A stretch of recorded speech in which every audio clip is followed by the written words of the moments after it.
Տուրիզմի միջոցով Արցախի հարավային զբոսաշրջային երթուղու վրա գտնվող համայնքների զարգացումն աշխուժացնելու եւ ընդհանրապես երկրի զբոսաշրջության զարգացմանը նպաստելուն միտված հերթական փառատոնն այսօր առավոտից արդեն բազում մարդկանց է հասցրել Տողի Մելիքական ապարանքի տարածք, որտեղ էլ ավանդաբար կայանում է գինու փառատոնը։ Եթե ինձ հնարավորություն Ես բիժենում եմ 200 լիտր, քաշում եմ մի տոննա։ Մին պեն խորհրդամ, բիժենի 300 լիտր, պրիբուլետ կդուրուկ մենցանալու։ Ես համաձայն եմ կեսը պիշիների,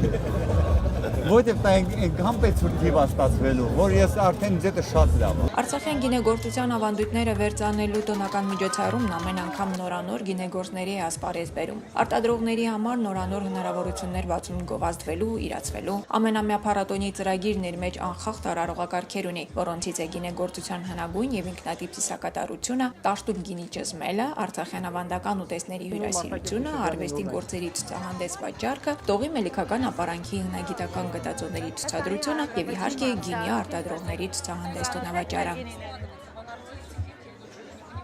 Մենք նվեր ունենք ձեր համար։ Եթե շատ դժվար չլինի տանել ձեր հետ, մի քիչ ծանր է, բայց մեր 100% Արենին է։ Հանրապետության նախագահը, որ հնարավորության դեպքում անպայման ներկայ է լինում միջոցառմանը, այս անգամ էլ այցելել է Տող գյուղ ու հյուրասիրվել տեղական անապակ արտադրանքով։ Առաջին անգամ։ Ինչ տպավորություն է։ Միայն դրական, շատ հաճելի։ Շատ տպավորիչ տեղ է, ինքը ամրոցը, ընդհանրապես բնությունը յուրատուկ է Ղարաբաղում։ Հանրապես առաջին անգամ եք այս։ Չէ, ընդհանրապես չէ։ Միջոցառման առաջին անգամ։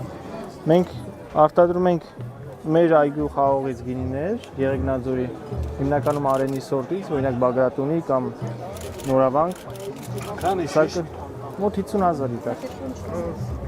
Եվ նռան գինի Փարաջանը։ Հիմնական տեսականի դրանք այս։ Բարև ձեզ։ Ես Անին եմ։ Ուրախ եմ շատ։ Մեր ընտանեկան գործարանն է Արագածոտնի մարզում, պապան է հիմնադրել եւ գինին է պատրաստում։ Այդ նույն գործի վրա դրա մաս տեղ չի։ Խալի ամեն տարի մասնակցել ես փառատոնին, լինել Արցախում։ Ամեն ինչ համահունչ ու գեղեցիկ է ստացվում։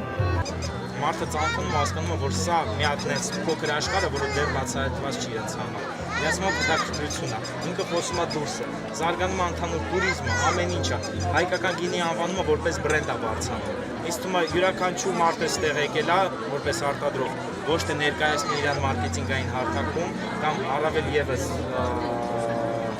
Ազգային տոնի վերածվող փառատոնն ավանդաբար ուղեկցվում է նաև հայկական երկու վստահորեն կարելի է արձանագրել, որ տարիների հետ Արցախը ճանաչելիություն ձեռք է բերում նաև այս փառատոնի միջոցով։